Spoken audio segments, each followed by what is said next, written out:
Hi everyone. So my topic is going to be the 3 Mile Island nuclear meltdown, and specifically a study of the mental health and behavioral responses by the workers and the public. And I'm also going to look at what policy changes can help to avoid future issues.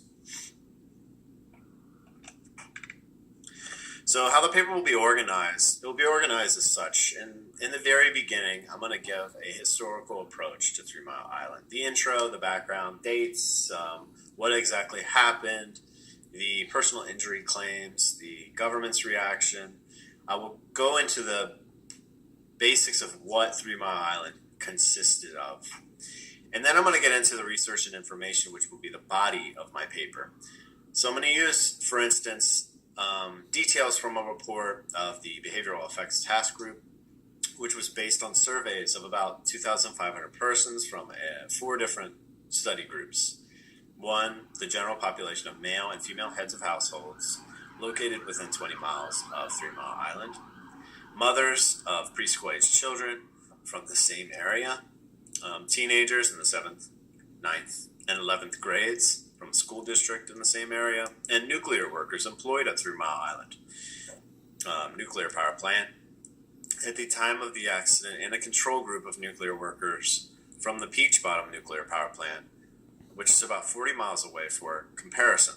And I'm also going to look at another study, which was found on the FEMA website. And this one is titled The 3 Mile Island Incident, a study of behavioral indicators of human stress. This studied stress levels induced in the local population around 3 Mile Island. Behavioral indicators of stress are compared before, during, and after the accident. Conclusions reached that the stresses detected were short-lived and not severe enough to manifest themselves in dramatic indicators like psychiatric admissions or suicide. Now, both of these articles argue that the effects are minimal, such as the next article, which says the effects of pregnancy during 3 Mile Island crisis on mothers' mental health and their child's development. That's the title of the article. And this article has information on women who were pregnant during the 3 Mile Island nuclear meltdown and their reactions.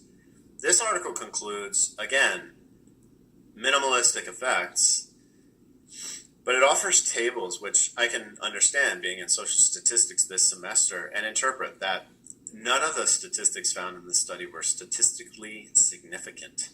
But the study did conclude that women who gave birth within 9 months of the accident gave their children's health poorer mean ratings than women who gave birth in the same months a year later. Now, this can be attributed to the closer examination of their children's health from the stresses of the incident and fear of possible health issues that the mothers gave to their children.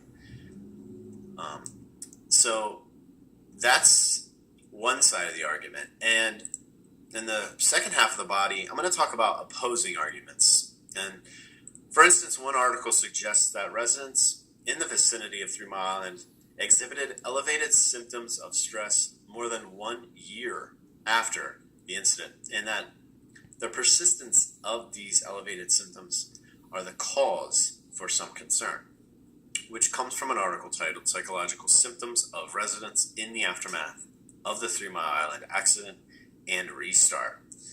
And then in another article titled 3 Mile Island Health Study Meltdown, it was found that 31 infants living within 10 miles of the power plant died in the 6 months after the incident, more than double the 14 deaths during the same 6-month period in the previous year.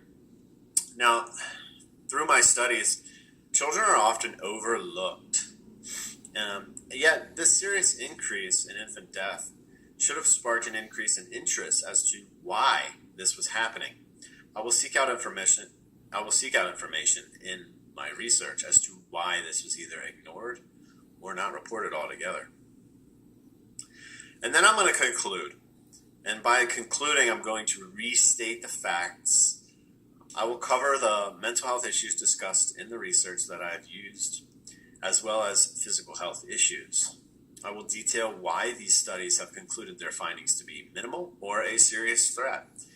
I will make connections to the class material that we have discussed and learned about throughout this semester in reference to policy changes that can help to reduce these issues in the future.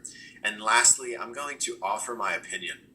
Through my research, I will make my own conclusions as to whether the 3 Mile Island incident has had a serious impact on the local population or a minimal effect.